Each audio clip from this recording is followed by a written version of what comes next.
আমার কোনো বন্ধু নেই ইন্ডাস্ট্রিতে, সত্যি নেই। সবাই আমার বন্ধু, কিন্তু আমি কারো বন্ধু না, মানে কেউ আমাকে তার বন্ধু মনে করে না। বাংলা ছবি, যে বাংলা ছবির জন্য পুরো ভারতবর্ষ ওয়েট করতো, যে ওই ছবিটার থেকে আমরা হিন্দি বানাবো বা সাউথে বানাবো বা কোথাও বানাবো, সেটা নেই। এই হিসেবে যদি বলি, দহনের যে আমার যে বেড সিনটা, সেটা উইথ ডিউ রেসপেক্ট ঋতুপর্ণ ঘোষের কোনো ডিরেকশনই নেই। আচ্ছা, সেটা রানা গুহ, সুদেশনা, সবাই যায়। আমি কাজটাকে ভালোবাসতাম, আমি কাজটাকে আজকেও ভালোবাসি।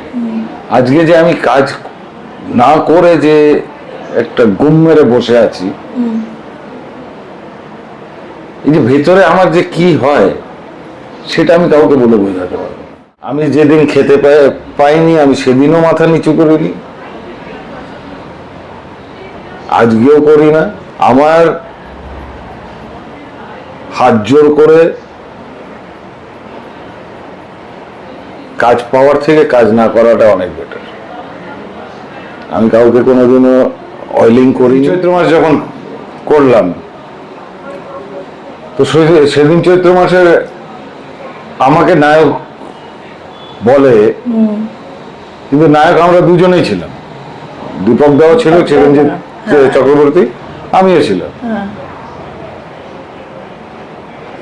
দর্শক আমাকে অ্যাকসেপ্ট করে নিয়েছিল, জানি না কেন। তাদের বেশি আমার ক্যারেক্টারটা বেশি পছন্দ হয়েছিল, তারও ভুক্তভোগী ছিলাম আমি। তারপরে 2 বছর আমার সাথে দীপক দাও কথা বলেনি, প্রভাত দাও কথা বলেনি।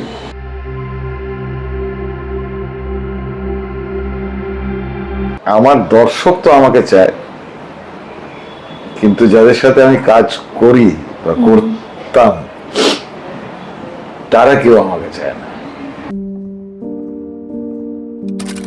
আমার সঙ্গে যে মানুষটা এখন আছেন, তাকে আমি বহু খুঁজেছি, মানে বহু দর্শকেরাও বোধহয় খুঁজেছেন বছরের পর বছর। কখনো তিনি দেখা দেন, আবার তিনি উধাও হয়ে যান, স্বেচ্ছায় নাকি আসলে পরিস্থিতির কারণে, সেসব কিছু তো জানবই। কিন্তু তাকে দর্শকেরা দেখেছেন ছোট পর্দায়, বড় পর্দায়, বিভিন্ন মাধ্যমে, কখনো হিরো, কখনো ভিলেন, কখনো আবার চরিত্রাভিনেতা। যে চরিত্রেই তিনি এসেছেন, দর্শকদের মন জয় করেছেন। এবং অনেক খুঁজে, সেই কারণেই আমিও তার একজন অনুরাগী তার কাজের, সেই কারণেই অনেক খুঁজে আমরা তাকে পেয়েছি। আমাদের সঙ্গে আজকে রয়েছেন অভিনেতা সঞ্জীব দাশগুপ্ত। দাদা নমস্কার। নমস্কার। কেমন আছেন আগে বলুন? ভালো। ভালো আছেন? বেশ ভালো আছি।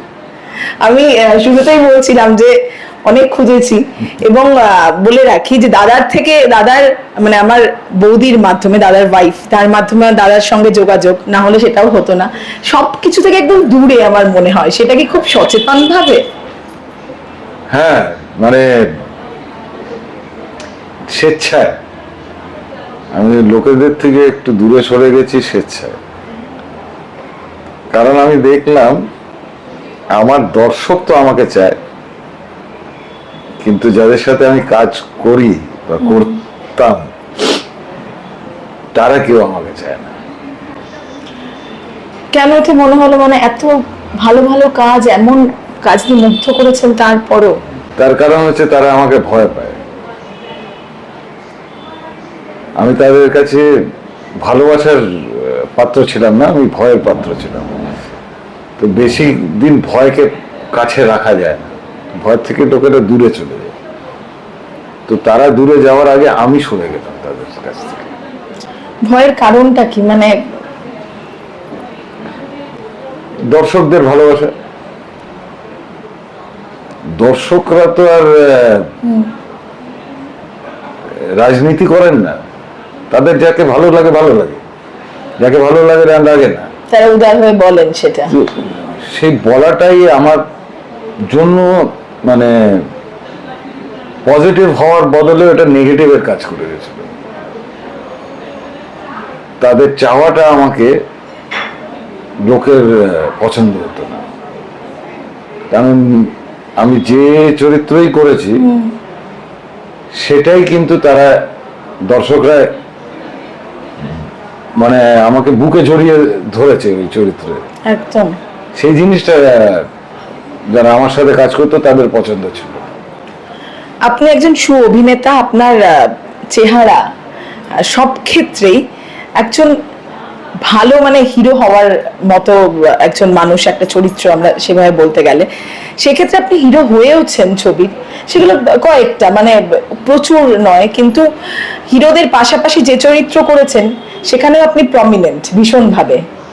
এবং মানে কখনো এটা বোধহয় ভাবেননি যে আমি হিরো হয়েছি, এর পরের ছবিগুলোতে হিরোই হব বা ভিলেন হব না। আমি দেখি ভেঙেছেন বারবার। আমি অভিনয়টাকে ভালোবাসতাম। আমি কোনোদিনও মানে আমার যদি আমি প্রথম ছবি দেখি, সে ছবিতে আমি হিরো ছিলাম, কিন্তু চরিত্রটা হিরোর চরিত্র না, ওটা একটা চরিত্র ছিল। ওটা ওই সজনী মজুমদারের, ওটাতে মানে গাছে ডাল ধরে রোমান্টিক গান গাইছে, চারটে ভিলেনকে মারছে, ওরকম না।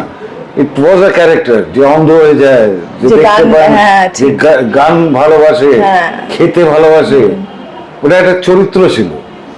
তো আমি চিরকাল মানে ক্যারেক্টার ভালোবেসেছি। আমি কোনোদিনও যেরকম সেদিন চৈত্র মাস যখন করলাম, তো সেদিন চৈত্র মাসে আমাকে নায়ক বলে, কিন্তু নায়ক আমরা দুজনেই ছিলাম। দীপক দাও ছিল, চিরঞ্জিত চক্রবর্তী, আমিও ছিলাম। দর্শক আমাকে অ্যাকসেপ্ট করে নিয়েছিল, জানি না কেন, তাদের বেশি আমার ক্যারেক্টারটা বেশি পছন্দ হয়েছিল। তারও ভুক্তভোগী ছিলাম আমি। তারপরে 2 বছর আমার সাথে দীপক দাও কথা বলেনি, প্রভাত দাও কথা বলেনি, কারণ তারা কেউ ক্রেডিটটা পায়নি। তাদের বক্তব্য ছিল ওই ছবিটা ওনাদের জন্য হিট হয়েছে, দর্শকের রিয়াকশন ছিল ছবিটা আমার জন্য হিট হয়েছে। এটাতে যেটা হলো হচ্ছে, আমার সাথে 2 বছর মানে সামনাসামনি দেখা হলে মুখ ঘুরিয়ে চলে যেত। সেটা চিরঞ্জিত, দীপক দাও যেতেন, প্রভাত দাও যেতেন। যখন ছবিটা শুটিং হচ্ছে তখন আমি ছিলাম হচ্ছে দুজনেরই চোখের মনি, ভাই, ছোট ভাই, এরকম। সে হঠাৎ শত্রু হয়ে গেল, কেন হলাম, কি হলাম, মানে ভগবান জানে। বাকি আমি কিন্তু আমি দেখেছি এই রেসপন্স গুলো আমি দেখেছি প্রত্যেকটা ক্ষেত্রেই তাই, মানে প্রত্যেকটা ক্ষেত্রেই তাই। প্রসেনজিৎ একবার মানে খুব টন্ট করে বলেছিল এই কথাটা, কিছু প্রডিউসার বসেছিলেন, এখানে আমি পাস করছিলাম, তো আমার কি কেমন আছো, ভালো আছি, তুমি কেমন আছো, ভালো, দিয়ে আমাকে ইন্ট্রোডিউস করে দিলেন প্রডিউসারদের সাথে। He is the only hero of Bengal who has captured big screen and small screen at the same time. ওগুলো ব্যঙ্গ করেই বলেছে। ও আচ্ছা, এটা তো ভালো। হ্যাঁ, কিন্তু ওর বলার ধরনটা ছিল ব্যঙ্গ করে।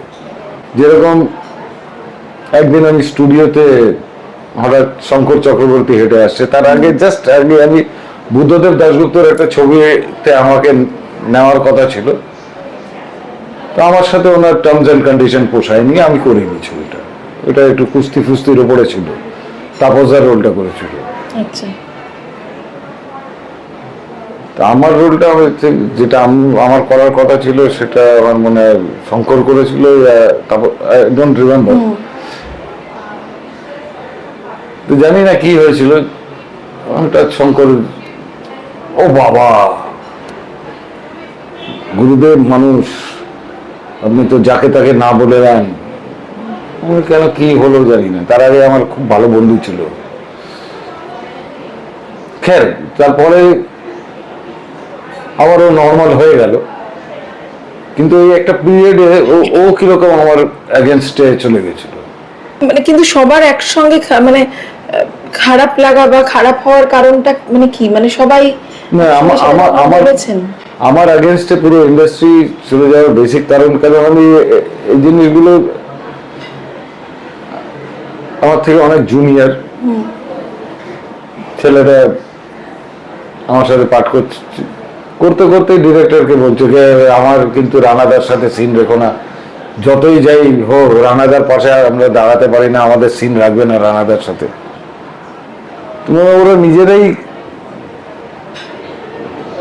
বেস্ট, মানে কি বলবো আর, মানে আমার সাথে কাজ করতে চাইতো না, তাদের কমপ্লেক্স কাজ গ্রো করে গেছিল, কেন কি জানি না। আমি যদি থাকি অন স্ক্রিন এদের দিকে কেউ তাকাবে না, এটা এদের মনে হতো।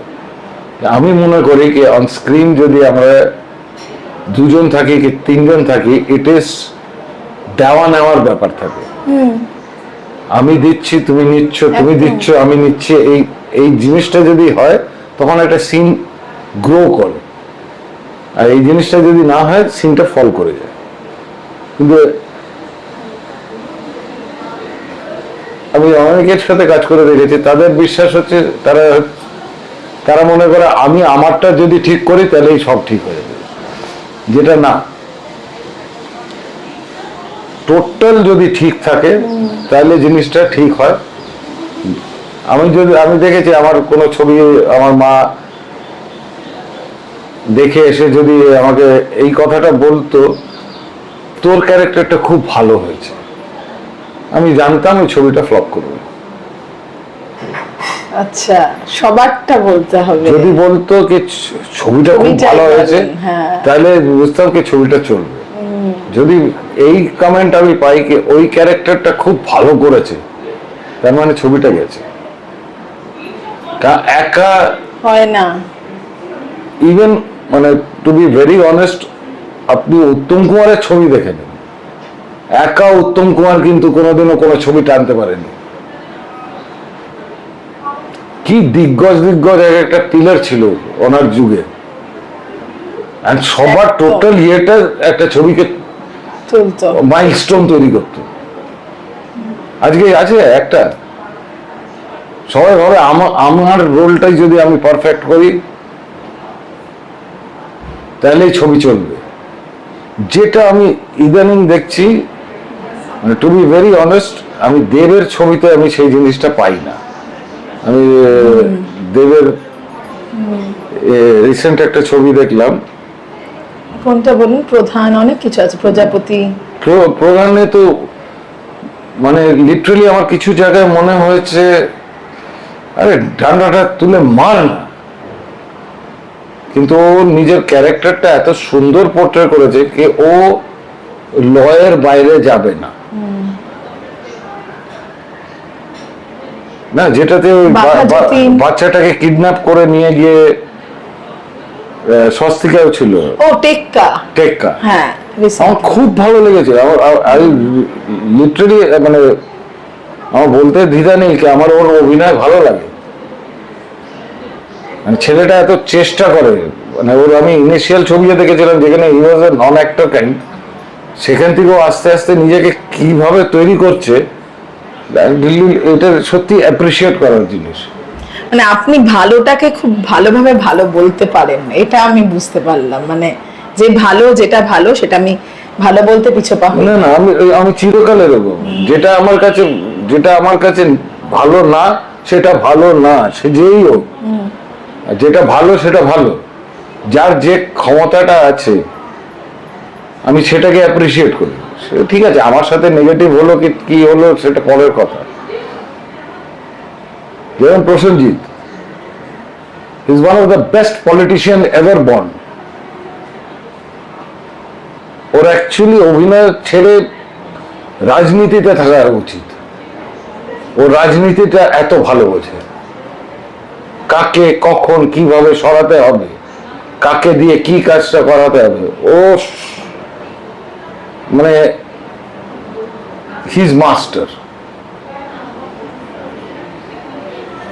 তো ওটা কিন্তু ওর গুণ, ওটা হচ্ছে ওর প্লাস পয়েন্ট। সেটাও ইন্ডাস্ট্রিতে কি করেছে না করেছে আমার দ্যাটস নট মাই হেডেক, কিন্তু যার যেটা গুণ আছে। মানে আপনি মানিয়ে নেওয়ার ক্ষেত্রে একেবারেই না, মানে এই যে একটু মানিয়ে নিতে হয় ভালো, বা ঠিক আছে যা বলছে আমি না পাত্তা দিলাম না, আমি এই কাজটা করব।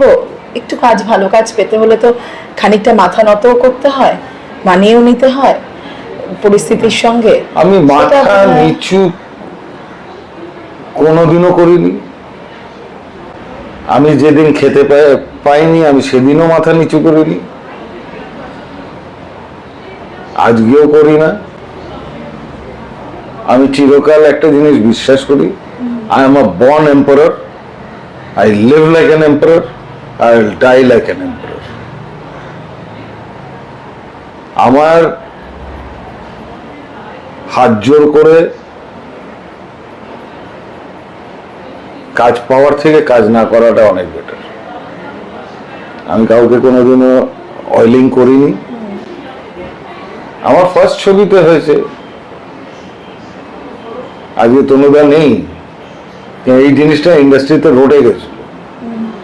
নতুন ছেলে কি মনে করে নিজেকে, তনুবাবুর সেটে ঝামেলা করে দিয়েছে। হ্যাঁ, আমার যেটা পছন্দ হয়নি ওনার, আমি ওনার মুখের ওপরে বলেছি। মানে আপনাকে এটা বদনাম ছিল যে ভীষণ রাগী, ভীষণ ঝগড়া করে? আমি ঝগড়া করি না, আমি যেটা পছন্দ না সেটা না, আমি মানিয়ে নেব, আমি এটা করে নেব না, আমি করব না। আমার যদি কাউকে ভালো লাগে ভালো লাগে, যাতে ভালো না লাগে ভালো না লাগে, তার জন্য আমি তার ক্ষতি করব না, আমি তার থেকে দূরে চলে আসবো। মানে বলে না, এক ঘরে থেকে ঝগড়াও করে যাব, এদিকে থাকবো, আমি ওই টাইপের, আমার দরকার নেই, আমি চলে যাবো ওই জায়গা থেকে। এই কারণে কি খানিকটা অভিমানে দূরে থাকা টলিউড থেকে একেবারেই? অভিমান তো হয়েছে আমার, যে তাতে মানে আমি দূরে সরে গিয়ে আমার কোনো ক্ষতি হয়নি, ইন্ডাস্ট্রি হারিয়েছে। আমি বলছি না যে আমি খুব ভালো অভিনেতা, খুব বড় অভিনেতা, আমি খুব নর্মাল অভিনেতা। আমি অ্যাকচুয়ালি অভিনেতাও না, আমি হচ্ছে রিঅ্যাক্টর। আমি যেরকম সিচুয়েশন সেই হিসেবে রিঅ্যাক্ট করে যাই, তার জন্য আমার কোনো ম্যানারিজম নেই একদম। এর জন্য আমার এই চরিত্রের সাথে এই চরিত্র মনে হয় না কি একই লোক করে গেছে, ঠিক। কারণ আমি রিঅ্যাক্ট করে যাই সিচুয়েশন হিসেবে, তার জন্য প্রত্যেকটা ক্যারেক্টারই একটু আলাদা মনে হয়, কিন্তু মানুষটা তো একই, এই চেহারাই আছে, গলাটাও আছে সব, তাহলে আলাদা কেন পায়? আমি যখন বাজলো তোমার আলোর বেনু করেছি, তার ওটা শেষ হতে হতে ভবানী পাঠক করেছি, কেউ তাহলে মেলাতে পারেনি কেন, এই লোকটাই কিন্তু এই লোকটা।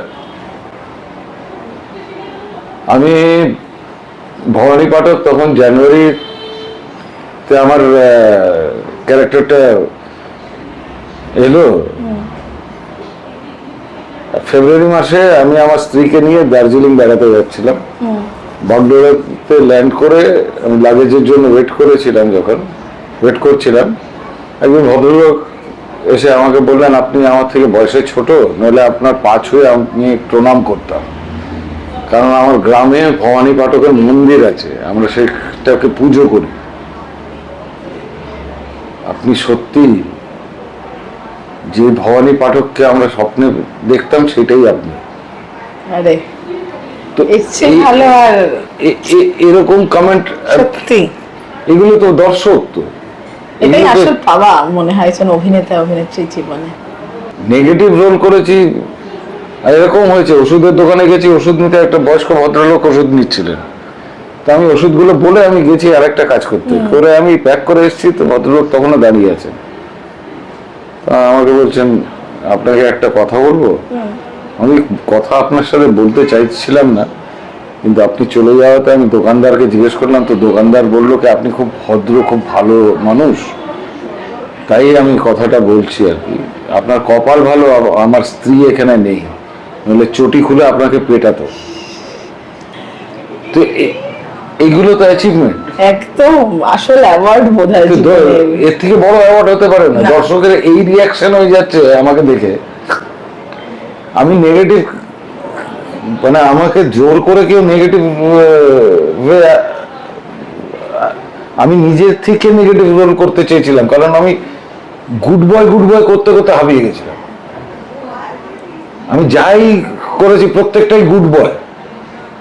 মানে একরকম এক জায়গায় সেফ খেলা সেটা একেবারেই নয় বোধহয় দাদা। মানে কুয়াশা যখন করেছি, হ্যাঁ, দর্শকের কাছে মানে তারা মনে করতেন আমার ছেলেটা যদি এরকম হয়, আমার ভাইটা যদি এরকম হয়, আমার দাদা যদি এরকম হয়, আমার স্বামী যদি এরকম হয়, সত্যি মানে I became the idol man of a girls dream. আমি সেটাকে ভাঙতে চেয়েছিলাম, আর সেটাকে ভাঙতে গিয়ে আমি নেগেটিভ রোল করেছিলাম। প্রথম দিকে আমাকে অ্যাকসেপ্ট করতে চাইনি দর্শক। মানে সেই সময় আপনার অ্যাকসেপ্টেন্স নিয়ে ভয় হয়নি যে দর্শকদের, মানে এটা তো সত্যি একটা ভয়, একটা ইমেজ তৈরি হয়ে যাওয়া, দর্শকেরা এইভাবে এত সেই ভালোবাসছে। গুড বয়ের ইমেজ থেকে ভেঙে এই জিনিসটা, সেটাই ছিল আমার চ্যালেঞ্জ, আর সেটা আমি মানে সাকসেসফুল হয়েছিলাম। রিস্ক নিতে পছন্দ করেন আর কি। আমি কমেডি করেছিলাম একটা দূরদর্শনের সিরিয়াল, টোটাল কমেডি করেছিলাম। কোনো জায়গায় বাদ রাখেননি আর। তো মানে আমি শর্ট দিয়েছি, ডিরেক্টর, আর্টিস্ট, আমার কো আর্টিস্টরা তারা বসেছিল, তারা হাসতে হাসতে চেয়ার থেকে পড়ে গেছে, and that was the reaction of the audience also.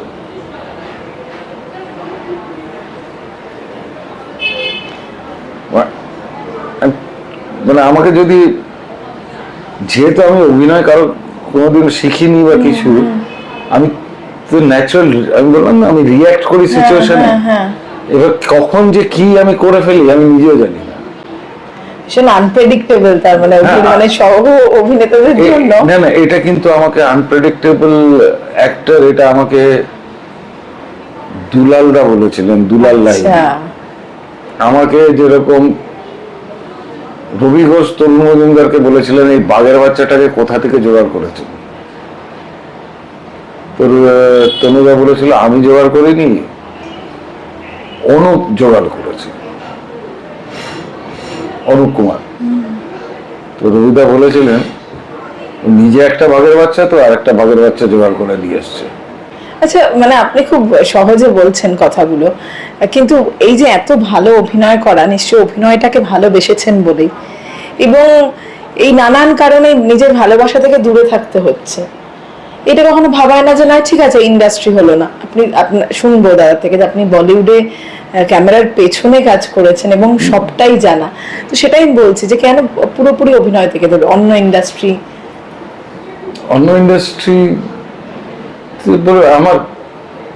আমি কাজটাকে ভালোবাসতাম, আমি কাজটাকে আজকেও ভালোবাসি। আজকে যে আমি কাজ না করে যে একটা গুম মেরে বসে আছি, এই যে ভেতরে আমার যে কি হয় সেটা আমি কাউকে বলে বোঝাতে পারবো না। মানে it is like a volcano আমার ভেতরে জাস্ট ইরাপশনের জন্য ওয়েট করে আছে, সেটা হয়তো আমার সাথেই চলে যাবে। আমি কম্প্রোমাইজ করে কাজ করতে পারবো না রেমুনারেশনে, আমি কোনোদিনও, কারণ আমি অভিনয়ের জন্য টাকা নিই না। আমি টাকাটা নিই যে সময়টা আমি দিচ্ছি, তার এই সময়টা আমি অন্য কিছুতে দিলে এর ডাবল টাকা আমি রোজগার করতাম। এই সময়টা দিচ্ছি, এই সময়টা আমি এই টাকা নেব, যদি পোষায় তো খুব ভালো, না পোষায় যাও, ওইদিকে তোমার রাস্তা, আমার এইদিকে রাস্তা। কতটা কঠিন এই ডিসিশনটা নেওয়া, যে ঠিক আছে মানিয়ে নেব না, বরং আমি দূরে সরে থাকি, মানে যেরকম ভাবে আপনার ভালোবাসা প্যাশনটা শুনলাম। প্যাশনের সাথে কোনোদিনও কম্প্রোমাইজ করা যায় না, আর কম্প্রোমাইজ করলে এটা কোনোদিনও প্যাশন ছিলই না। সেই ঠিক। আজকে সত্যজিৎ রায় উত্তম কুমারকে নিয়ে কেন ফেলুদা করলেন না? why he casted Soumitra Chatterjee, আপনি মানে যাকে জিজ্ঞেস করুন না, ওনার মনে হয়েছিল সৌমিত্র চ্যাটার্জিকে, ওনার মনে কেন নিয়েছিলেন, ওয়াই? সেই হাইট, সেই সব একই তো ছিল, দুজনের একটু 19-20 ছিল, বাকি কি দেখতে সুন্দর সৌমিত্র চ্যাটার্জি, দেখতে সুন্দর উত্তম কুমার, তাইলে কেন উত্তম কুমারকে নেয়? তার কারণ হচ্ছে আবার নায়কে উত্তম কুমারকে নিয়েছিল সৌমিত্রকে, সেটাতে উনি বলেছিলেন যে উত্তম ছাড়া ওটা কেউ করতে পারে, কিন্তু why Soumitra Chatterjee for Feluda, why not any other person? তার কারণ হচ্ছে সৌমিত্র চ্যাটার্জির চোখ দুটো নেগেটিভ চোখ ছিল, ইনোসেন্স ছিল না ওই চোখে, চোখ দুটো একটা স্লাই, একটা চালাক চতুর তীক্ষ্ণ ওই চোখ ছিল, ঠিক ঠিক ঠিক, যেটা বাকি না শুভেন্দু চ্যাটার্জি ছিল না, কারো ছিল না, অনিল চ্যাটার্জি সেই যুগে যারা ছিলেন কারো ছিল না। সৌমিত্র কাকার চোখে ছিল ওই স্লাই, ওই চালাক যে জিনিসটা, ওই চরিত্রর কিন্তু প্লাস পয়েন্ট। ফেলুদা কিন্তু মাস্কুলার না, লড়ে ধুমধাম করে দেবে। ফেলুদা হচ্ছে এক্সপ্রেশন, বুদ্ধি, এখান থেকে মগজ একদম, সেই চোখটা কিন্তু আর কারোর নেই। তাহলে আপনি পরিচালক হলেন না কেন? এত এই সত্যি যেভাবে ভাবনা আপনার, মানে ওই বললাম না, যে কোয়ালিটিটা দরকার, সেই কোয়ালিটিটা আমার ভেতরে নেই। আমি তেল লাগাতে পারি না, আমি চামচাগিরি করতে পারি না, তুই কোয়ালিটিতেই নেই তো, এটা ওদের পরিচালক ও ওদের এটা অভিনেতা, আমি তো মার খেয়ে গেছি ওই জায়গাটায়, আমার ভেতরে ওই গুণটাই নেই। বলিউডে মানে আমার বিষয়ে একবার একটা লোক বলেছিল, কেউ রানা হচ্ছে ওই হাতি যে নিজের শরীরটা জানে। মানে হাতি তো কানের জন্য নিজের শরীরটাকে দেখতে পারে না, তার জন্য ও নিজের স্ট্রেংথটা জানে না। আমিও নাকি হচ্ছে ওই হাতি যে নিজের স্ট্রেংথটা জানে, কারণ আমি যখন সজনী করেছিলাম, তখন আমার ওই পরিচালক যে আমাকে বলেছিল যে এই ক্যারেক্টারটা এইভাবে করতে, তার সাথে কিন্তু তনুদার ক্ল্যাশ হতো। তনুদা তাতে আমাকে বলেছিলেন, এই যে মিনমিন করে অভিনয় করেছো না, দর্শক তোমাকে তুলে ফেলে দেবে, অভিনয় শিখতে হয় তো মহাশ্বেতা রায়ের কাছ থেকে শেখো, কাকে বলে অভিনয়। কিন্তু ছবিটা রিলিজ করলো, দর্শকের রিয়াকশন জাস্ট উল্টো ছিল, দর্শক আমাকে অ্যাকসেপ্ট করে দিল, মহাশ্বেতাকে করেনি।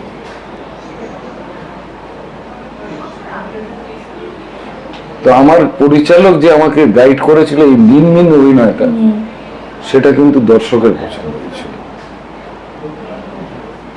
আমি যখন সেদিন চৈত্র মাস করছিলাম, সেখানে আমার ক্যারেক্টারে,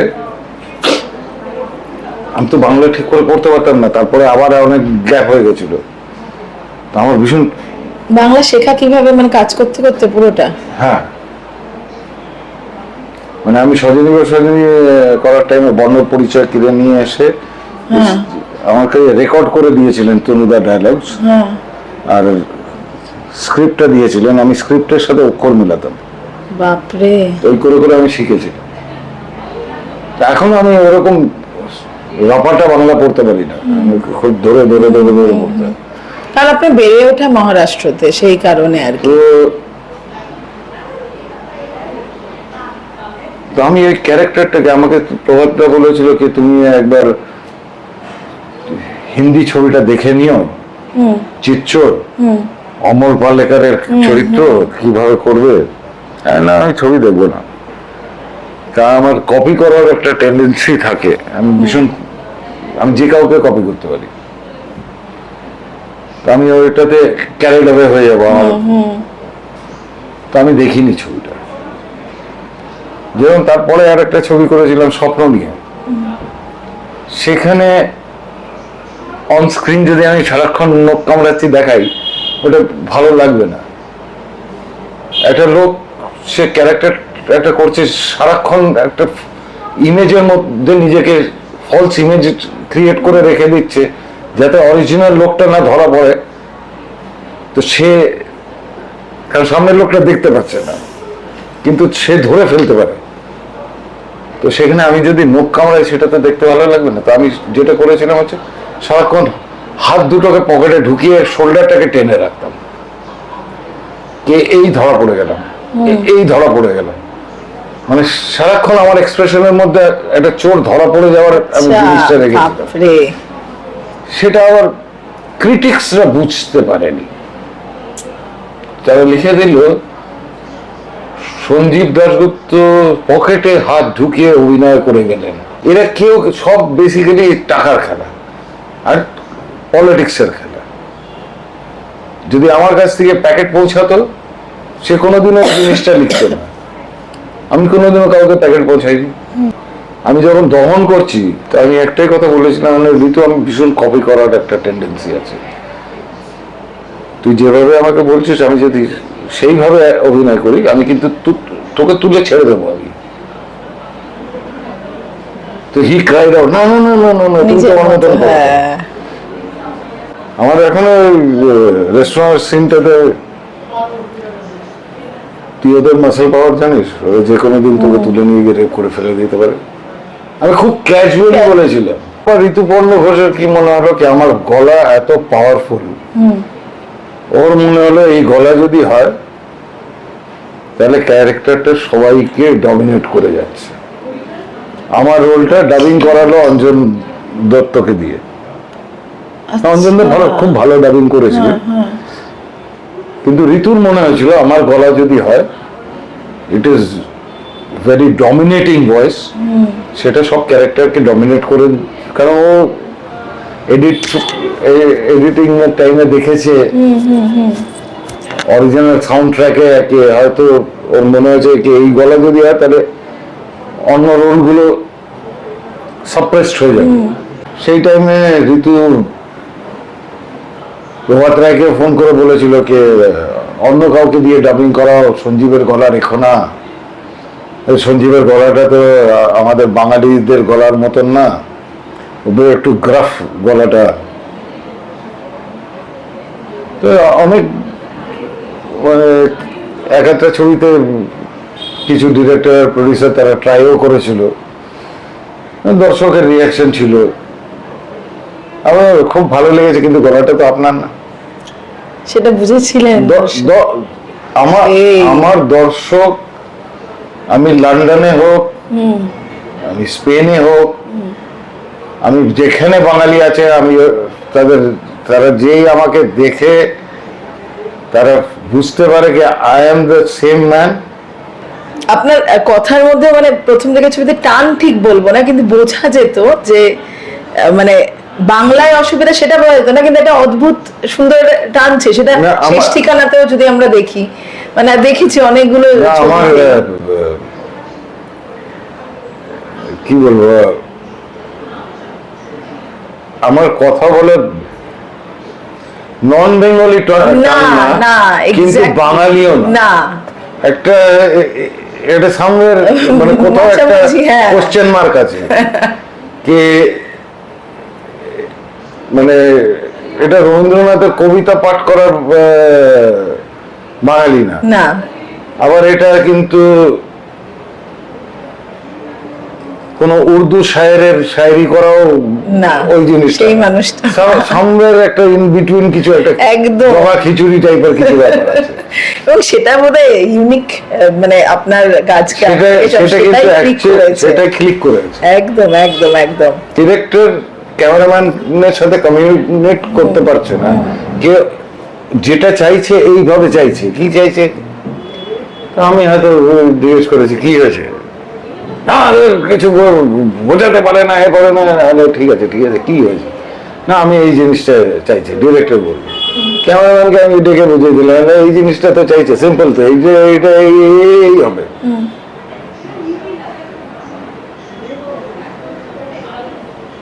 এই জিনিসটা দুকান হলো, সঞ্জীব দাশগুপ্ত তো ফ্লোরে ডিরেক্টরকে ডিরেকশন দেয়।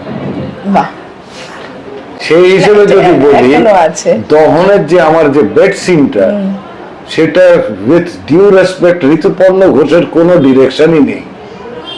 আচ্ছা, সেটা রানা গুহ, সুদেশনা সবাই জানে। আজকে হয়তো না বলবে, কারণ আমি প্রুভ করতে পারিনি। সেই সিনটা আমার ডিরেকশন।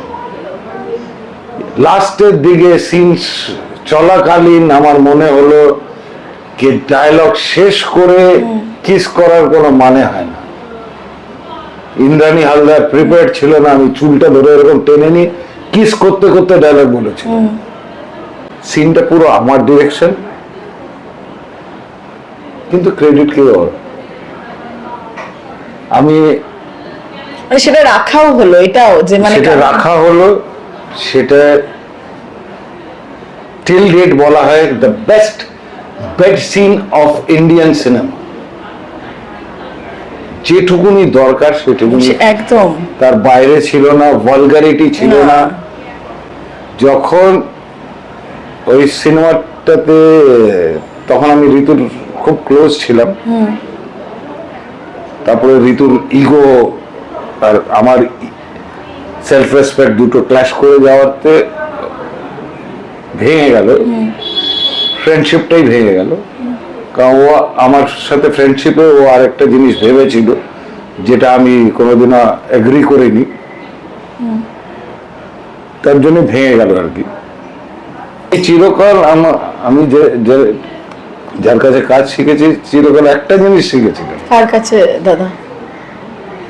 আমি I am more Eklavya then Arjun.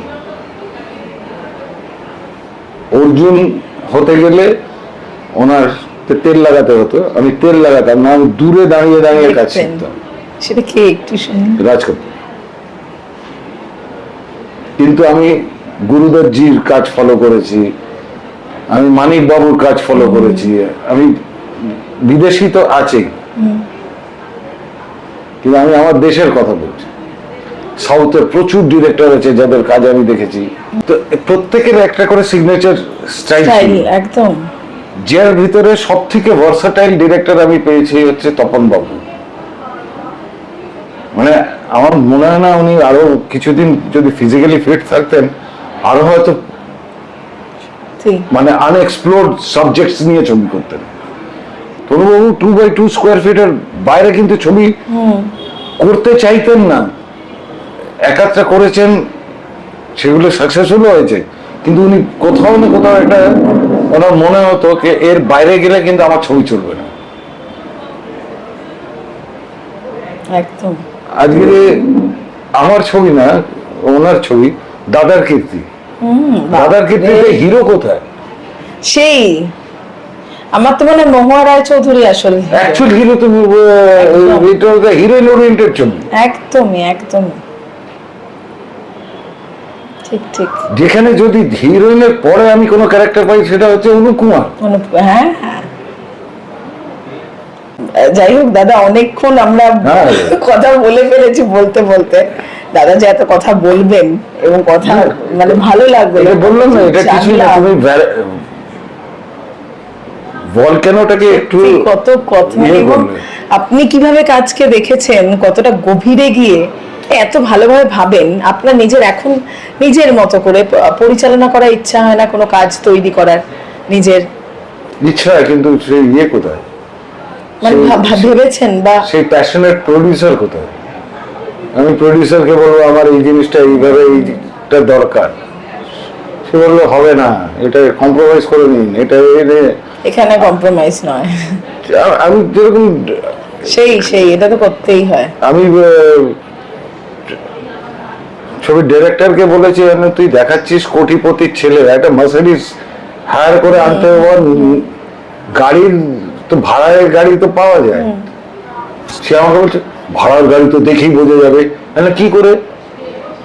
Number প্লেটটা, নাম্বার প্লেটের উপরে প্লেট তৈরি করা যায়, প্লেট তৈরি করে লাগিয়ে দিয়ে শর্ট হয়ে গেল, প্লেট খুলে দে না, বাজেট বেড়ে যাবে ছবির। সে নাকি বিড়লা টাটার ছেলে বা টাটার ছেলে বা বিড়লার ছেলে, হ্যাঁ সে নামছে মারুতি 800 থেকে, হয়ে গেল। তার জন্য ঠিক আছে, সে হিরো বলে তার জন্য কোন ভালো টেলারকে দিয়ে, তখন তো ডিজাইনার ফিজাইনার ছিল না, ভালো টেলারকে দিয়ে ওর জামা কাপড় তৈরি করা হলো। ঠিক আছে, তার বাবা সে জামশেদজি রুস্তমজি টাটা, তার মানে তার জামা কাপড় কি ভাড়ার শিবু সাপ্লাই করছে, যা কোটের সাথে প্যান্টের কোনো সম্পর্কই নেই, কোনো শেপ নেই, কিছু নেই, সে নাকি হচ্ছে টাটা। কি তাহলে ছবিটা চলবে কি করে? আমি একটা ছবি দেখতে গিয়ে আমি যদি হিরোর বাড়ি দেখে মনে হয় দূর তরিকা আমার বাড়ি এর থেকে বেটার, তাহলে আর ছবি চলবে কি করে? মানে আপনি অত্যন্ত স্পষ্টবাদী, তুমি সত্যি কথা বলে দেন। যা তুমি পুরোনো বুঝলাম। ছবি দেখো না, যেখানে উত্তম কুমারকে দেখাচ্ছে বড় লোক, সত্যি মনে হতো বড় লোক মানে বড় লোক। বড় লোক, ঠিক। যাই হোক, আপনাদের মতো মানুষদের এই ভুল ধরিয়ে দেওয়া, এতটা মানে প্রত্যেকটা ক্ষেত্রে পারফেক্ট, প্রত্যেকটা জিনিস এতটা গভীরে ভাবা, এটা সত্যি আমাদের বোধহয় খুব দরকার। তাহলে বোধহয় আমরা ইন্ডাস্ট্রির গ্রোথটা হবে। কিন্তু সেটা আজকে কি হয়েছে তুমি একটু নিজে থেকে তুমি আমাদের বাংলা ইন্ডাস্ট্রিটাকে একটু দেখো। আজকে বাংলা হল কটা আছে? এখন তো খুবই কমে গেছে, অনেকগুলোই প্রায়। কটা আছে? বিজলি হ্যাঁ, আর না বিজলি, প্রিয়া, প্রিয়া বাংলা হল, না মানে ওই আর কি। হ্যাঁ, বাঙালির হল হতে পারে, বাংলা হল না। বিজলি একমাত্র রয়েছে, বিজলি, ঠিক ঠিক, সেইভাবে দেখতে গেলে ঠিক। বাকি এবার প্রমোট হয়ে গেছে বা প্রমোট হয়ে যাবে। সিঙ্গেল প্লেক্স আর কি। আজকে যে ছবি তুমি দেখো, তারা ওটাকে বলে মাল্টিপ্লেক্সের ছবি বা ছবি, ওটিটি হ্যাঁ, প্ল্যাটফর্মের হ্যাঁ, ছবি। সেটা তুমি তোমার ঠাকুমা, দিদিমা, মা, বাবার সাথে বসে দেখতে পারবে না, কারণ অল আর বস্তি কালচারের সংলাপ, সেটাকে এরা বলে ইনথিং।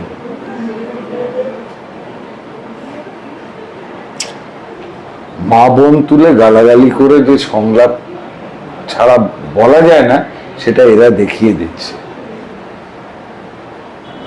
তো যাদের জন্য অ্যাকচুয়ালি ছবি হচ্ছে আজকাল, দ্যাট ইজ বেসিক্যালি বস্তি, কোনো ভদ্র সমাজের ছবি হচ্ছে না। কালচারকে আমরা ভুলে গেছি। না, সেটা নিয়ে তো কথা হয় যে আমাদের যে রিচ কালচারটা একদম। আমরা ভুলে গেছি, এখন আর নেই। বেসিক্যালি অন্যান্য কালচারকে ইভেন হিন্দিতে তো এটা, হিন্দিতে চিরকাল এটা গালাগালি দেওয়াটা কোনো ব্যাপার ছিল না, কারণ পাঞ্জাবি কালচার ডমিনেট করে হিন্দিতে, ওইখানে এখন ওই জিনিসটা চলছে। কিন্তু বাংলা ছবি, যে বাংলা ছবির জন্য পুরো ভারতবর্ষ ওয়েট করতো যে ওই ছবিটার থেকে আমরা হিন্দি বানাবো বা সাউথে বানাবো বা কোথাও বানাবো, সেটা নেই। হয়তো এক আধটা ছবি দেখে আসে, যার ভেতরে একটা ছবি ছিল দেবের আর মিঠুনের, বাবা আর ছেলের ছবি, প্রজাপতি। প্রজাপতি। সেই দর্শক কিন্তু বেরিয়ে এই ছবিটা দেখে একদম, এসছে। একদম। তাহলে কি করে গেল? আর তেমন খরচা করেও ছবিটা বানায়নি, না। একটা ছোট ঘরের মধ্যেই ঠিক। শুট করে ছবিটা করেছে, ঠিক ঠিক। বিকজ গল্পটা স্ট্রং ছিল। ইমোশনালি কানেক্ট করতে পেরেছেন খুব। যাই হোক দাদা, আমরা শেষ করব। বৌদি বসে চলো, আছেন, একটা এটা একটা coffee- কথা শুনি একটা আগে। হ্যাঁ, coffee যে খাও। বৌদি বোধহয় আপনার ছায়া সঙ্গী, যা বুঝলাম আপনার জীবনের ক্ষেত্রে। উনি she is the female version of mind. Okay, সেই কারণে ওই যে মানে আমার ভেতরটা যাতে কেউ মিসইউজ না করতে পারে, she does the covering. I am basically an idiot. আমি কিন্তু অত পলিটিক্স বুঝি না, তার জন্য আমি কোথায় কিভাবে কথা বলতে হয় আমি জানি না। এর জন্য হয়তো আমার শত্রু অনেক বেশি, কারণ আমি মন রাখার কথা বলতে পারি না। আমার যেটা ভালো লাগলো ভালো লাগলো, না লাগলে না লাগলো। সেগুলোকে ও ঢাকে। এই জন্য দিদি প্রথম কথা বলেন, পুরোটা বিচার করে নিলে তারপর ঠিক আছে, তারপর আমি কথা বলে জানাচ্ছি দাদার সঙ্গে। না, ও আমাকে অনেক কিছু বলেছিল কি বেশি, কিন্তু আমার মনে হয় না আমি কাউকে প্রিন্ট আউট করে কিছু বলেছি, আর যদি বলে থাকি ক্ষমা করে দেওয়া হয়।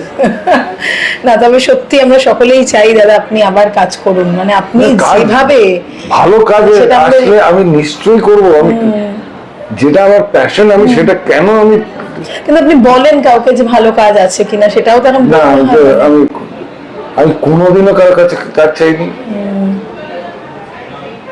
তাহলে আমি এত বছর কি করেছি? আমাকে যদি আজকে লোককে বলতে হয় বা একটা স্ক্রিন টেস্ট দিতে হয়, আমি দেব না। আমাকে যদি কেউ বলে একটা অডিশন দিতে, আমি দেব না। বুঝতে পেরেছি। তার কারণ হচ্ছে, যে আমার অডিশন নিতে চাইছে সে কিছুই জানে না। যে আমার অডিশন চাইছে, আমার হিস্ট্রি, অন্তত যোগ্য হতে হবে আর কি, সেটাই। তাহলে তো আমার অডিশন নেওয়ার যোগ্যতাটা থাকলে তবেই মানিক বাবুর সাথে আমার কাজ করার কথা ছিল, তো মানিক বাবু তো আমার অডিশন নেননি। তপন বাবুর সাথে আমার কাজ করার কথা ছিল, তপন বাবু তো আমার অডিশন নেননি। মৃণালদার সাথে আমার কাজ করার কথা ছিল, হয়নি, দ্যাট ইজ ডিফারেন্ট। কিন্তু কেউ আমার অডিশন নেননি তো, কারণ তারা জানতো কি এর ভেতরে কি আছে। কিন্তু এখন তো সময় বদলাচ্ছে দাদা, আসলে কিন্তু এটা সময় বদলাচ্ছে না। If you are not confident about yourself, আর যাকে তুমি পরীক্ষায় বসতে বলছো সে এতগুলো পরীক্ষা দিয়ে দাঁড়িয়ে আছে, সেই তারপর আর কেন? তুমি ঠিক ঠিক। তুমি তার কাছ থেকে কি বার করবে? তুমি তো কিছুই বার করতে পারবে না। কারণ তুমি তার পুরোটাই দেখা, যদি দেখার হয় তাকে, তার পুরোটাই দেখা আসলে। আমি এই খেলাটা খেলেছি, আমি এটাও খেলেছি, একদম সেটাই বললাম। আমি এটাও খেলেছি, এই লোকটা এটাও খেলেছে। হ্যাঁ, তো তুমি তোমার ভেতরেই সে কনফিডেন্সটা একদম। নেই। ঠিক। আচ্ছা, আপনার কি খুব রাগ?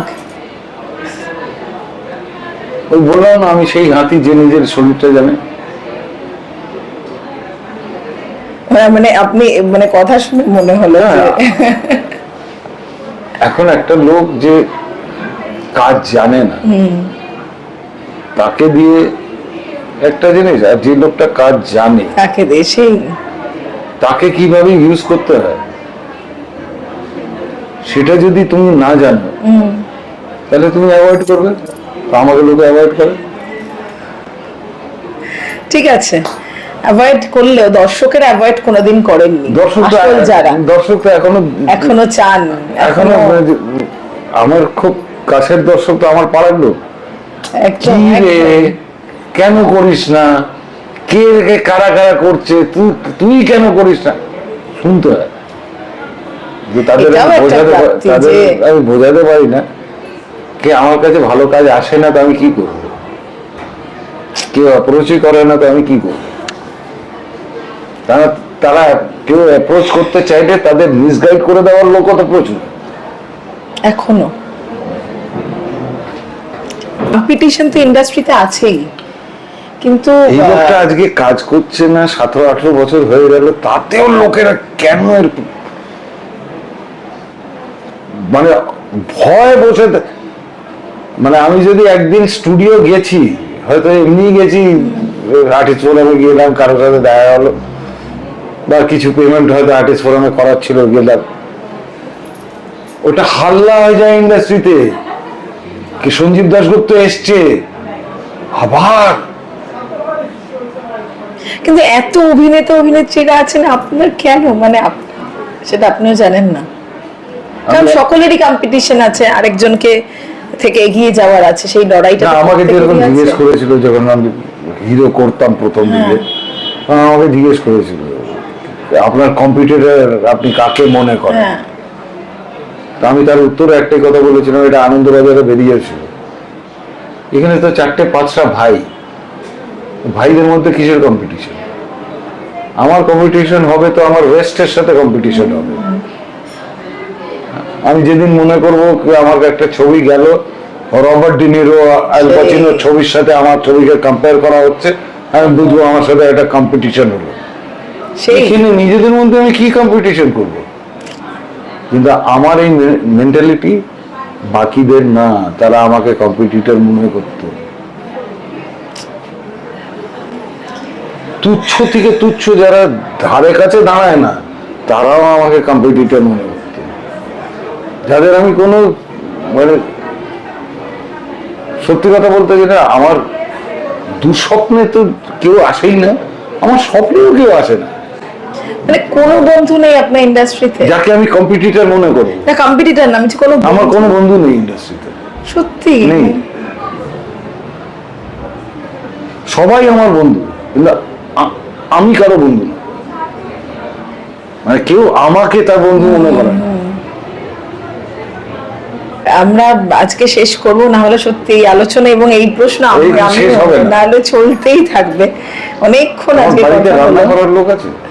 কেন? যে রেটে অন্ধকার হয়ে গেল তো কোনো অসুবিধা না, আপনাকে পেয়েছি মানে এতদিন বাদে দর্শকেরাও দেখতে পাবেন মানে এই কথাগুলো, এবং যেভাবে আপনি বোঝালেন, যেভাবে বললেন, সত্যি থেকে যাবে। থ্যাংক ইউ দাদা, থ্যাংক ইউ সো মাচ। না, খুব শেষ ভালো করবো। লাগলো তোমার সাথে গল্প করে। আমারও দারুণ লাগলো, মানে আপনি এত ভালো মানে এত গভীরতা আপনার, সেটা খুব ভালো লাগলো। Thank you. আপনি ভালো কাজ করুন, আবার চাই। এবং যদি সত্যি আসে সমৃদ্ধ তাহলে হোক নিশ্চয়ই industry। করবো, নিশ্চয়ই করবো। দর্শকদের শেষে কি বলবেন, আপনার প্রিয় দর্শকদের? খুব ভালো থাকো, আনন্দে থাকো, সুস্থ থাকো, যেটা সব থেকে দরকার। Love you. Thank you. Take care.